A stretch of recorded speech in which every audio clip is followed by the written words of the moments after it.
आज जो हुआ हाई कोर्ट में, आपकी क्या उस पर प्रतिक्रिया है?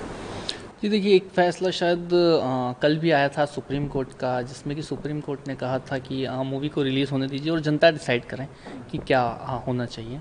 पर ठीक है, अब जो कुछ हुआ है, पर ये नहीं होना चाहिए था, क्योंकि ये जो रिट है जो मूवी के अगेंस्ट लगी है, वो शायद 3 या 4 दिन पहले ही लगी थी ना, शायद यही कुछ रहा होगा।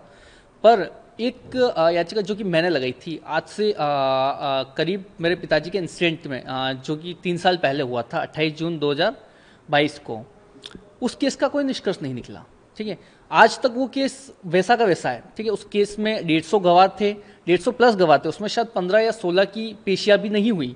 ठीक है, और न उसमें फास्ट ट्रैक लगा, ऊपर से वो जो केस है वो सीबीआई को एडिशनल चार्ज दिया हुआ है, एनआईए का।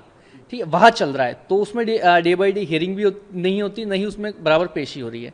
ठीक है, और वही 3 साल से किसी केस में अपराधियों को सज़ा नहीं मिली, वीडियो सबूत वगैरह सब कुछ होने के बावजूद।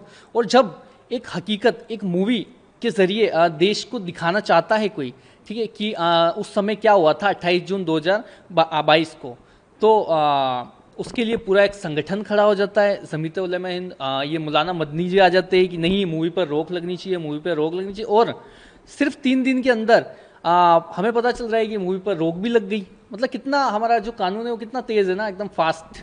ठीक है, पर वही जब किसी केस में अपराधियों को सज़ा देनी होती है तो वो नहीं हो रही। बहुत मतलब गंभीरता से सोचने वाली बात है। जी, सुप्रीम कोर्ट जा रहे हैं, अमित जी ने बोला है, तो आप क्या उम्मीद करते हैं? जी बिल्कुल, अब हाई कोर्ट में जिस तरीके से लिया है कि इसको, और जो प्रोड्यूसर सर है उन्होंने बोला है कि इसको सुप्रीम कोर्ट में भी ले जाएंगे और देखते हैं क्या होगा आगे। पर कहीं ना कहीं जिस तरीके की ये जो चीज़ें हो रही है ना, ये नहीं होनी चाहिए थी हमारे देश में, क्योंकि आ, एक तो किसी तरह मेरे पिताजी को उस समय मार दिया गया। ठीक है, उसके बाद उन्हें अभी तक न्याय नहीं मिला। ठीक है, उसके बाद जब एक मूवी आ रही है पूरे देश को दिखाने के लिए कि किस तरीके से, किस सोच के जरिए आतंकवादी विचारधारा के तहत पाकिस्तानियों के जुड़ाव के साथ मेरे पिताजी को मार दिया गया था, और मूवी में भी वही सब कुछ दिखाया गया है।